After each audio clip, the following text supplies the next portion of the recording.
Hi guys, welcome back to the channel. Well, today we're going to talk about hardware store knives. Tobias Gibson started this up. I don't think he intended it to be a tag, but he said it could turn into a tag. I think it's kind of a fun way to do it. We could do it as a tag for sure. I have several knives that I've bought over the years from hardware stores, or gotten from hardware stores, and we'll kind of go over them. This is one that I remember like it was yesterday. This is a little Buck Workman. So you see it's got the little etch on there. Uh, I got this knife back in the early 90s. And the way I got this knife was that the boss and I had a pickup, and he wanted to go pick up a bunch of supplies and stuff from Granger.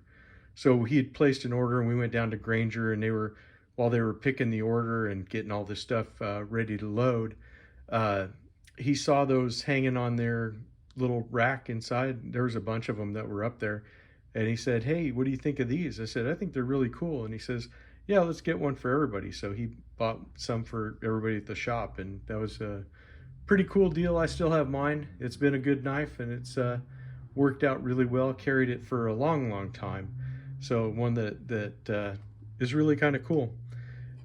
Tobias did not mention multi-tools, but again, in the 90s, I think I got this at a Home Depot.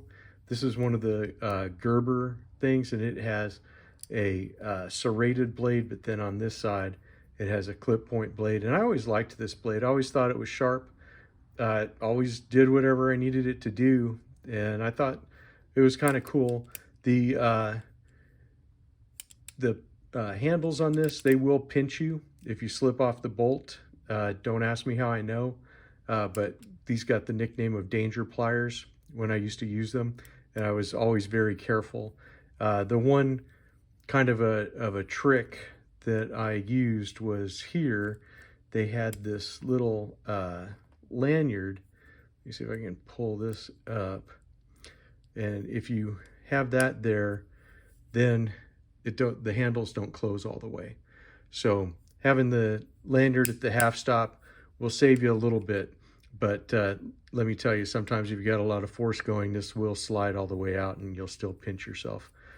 Don't ask me how I know. But, but it was an interesting tool. One of the earlier multi-tools, and I thought it was kind of cool. Of course, later on, I upgraded to the Leatherman Wave. I got this at a Home Depot, probably, I'm going to say around 2015, 2016.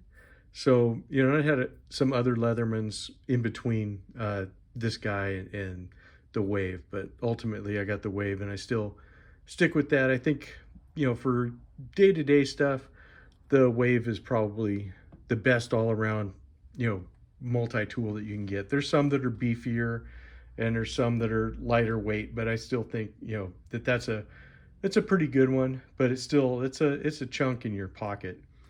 At one time, I was kind of going for minimalist type things. Here's another Gerber offering. I got this at Lowe's. This is the Exchange blade, and I liked it because it was a little lightweight. Basically just a razor cutter, and it has the little pocket clip on it. And I thought this was really handy, and it has been. It's been in many, many bags that I've carried over the years for work and other stuff. Going back to the 90s, here's a blast from the past. The old Husky from Home Depot. This was like the first of the folding lock back knives. And even though it has thumb studs, I've never been able to get these thumb studs to be comfortable to deploy this knife. It's better to do it two-handed, but I liked the anodized colors. They came in like blue and red and silver and a couple other different colors, but I always thought this was a really good utility knife. This one generally lives in the house. Yeah, it has a pocket clip. I have forgotten to bring it out several times, and I had to stop and start this video again just to get the Husky out there. But I'd be interested to know in the comments how many of you guys still have one of these Husky deals. They're pretty cool. Another one that I picked up at Lowe's. This is their Cobalt brand, but this is the first button lock that I picked out. And it's another little, well, it's not little, it's a full size, you know, one-handed utility knife. I just thought it was really kind of neat. I liked the button lock. This was before button locks became the rage in the pocket knife community, probably by about a year. And it had the little twine cutter or whatever, rope cutter. If you can fit something down in there, you can slice that. So I thought it was a pretty handy one. This one still lives in a tool bag in my truck. So I always carry multiples because I do believe in the, you know, one is none and two is one type concept. The last of the utility type knives that I bought was last year at Home Depot. They had a 2-pack of the Milwaukee Fastbacks, and this was the older model. And this one is my general box cutter and box destroyer here in the garage. But it's really comfortable. I like how it fits in the hand. Really nice. It's got a little wire clip. And this is the 4822 1500. So if you're looking for that, and of course the little guy telling you to make sure you're wearing your iPro. But you know, it's just a really cool little little knife if you need a little lightweight utility blade for around the house. I find it easier to open two-handed rather than to do the just the nail nick.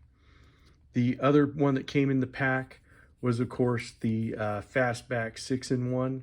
So I really like this tool. I think that this is, if you're going to work on a construction site or something like this, I would probably carry this every single day versus carrying like the Leatherman Wave.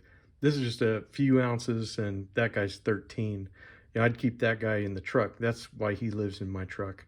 But again, button lock, you have your razor blade, you have the twine cutter, the other part, you have the little cap lifter here, which some people like. You do have the screwdriver, which has a liner lock, so it locks it in place. Comes with a double-sided bit, so you have the Phillips and you have the flathead. I use the Phillips a whole lot more. And then this one actually has the on-blade or extra blade storage with it, which is really kind of cool.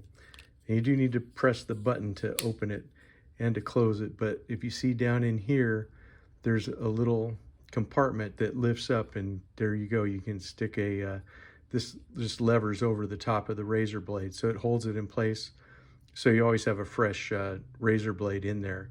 So it's really a very well thought out design. And like I said, I think that this guy, if I was working construction or in the trades every day and didn't really need a whole lot of tools for what I was doing, I would definitely grab the 6-in-1. I think it's an awesome tool. A couple of knives I have that are ones that you may not think of when you're thinking of hardware store knives was this Bruin, the 50T. Picked this up at a Tractor Supply. And so this is the newer one with the hexagonal shield, but under 10 bucks. You know, this'll do you all day long. Sweet little lockbacks. I love them. I mean, little small lockbacks like this, they are, I'll keep this one out and deployed. They are just something that will get you right through your day with no problem. There's just they're fantastic knives. What can I say? But another knife that you wouldn't really think of is a case trapper. This was my first case trapper, and this came from one of our local Ace hardware stores. So this is your standard trapper. This one has the stainless steel blades, but I liked it because it had the amber jig bone, which you see is starting to fade out. This knife is a few years old, but so it's not as dark as it was. But just, I think this is what really started my journey with the trapper pattern, was this one. So you can blame it on Ace Hardware if you need to, guys. But that's pretty much what I have for the hardware style knives. At least those are the ones I can remember getting from hardware stores. So thank you, Tobias, for letting me have a stroll down memory lane. I hope you guys definitely enjoy this this video. I know I go to the hardware stores all the time, and when it comes to the tool section, I think I'm like a lot of guys that it's like, okay, I'm just gonna go wander in here and tell the wife, you can go look over there at Home Furnishings or whatever. I'm over here in the tool corral if you need me. So anyways, that's all I got for this one. I will definitely see you in the next one. Thanks, guys.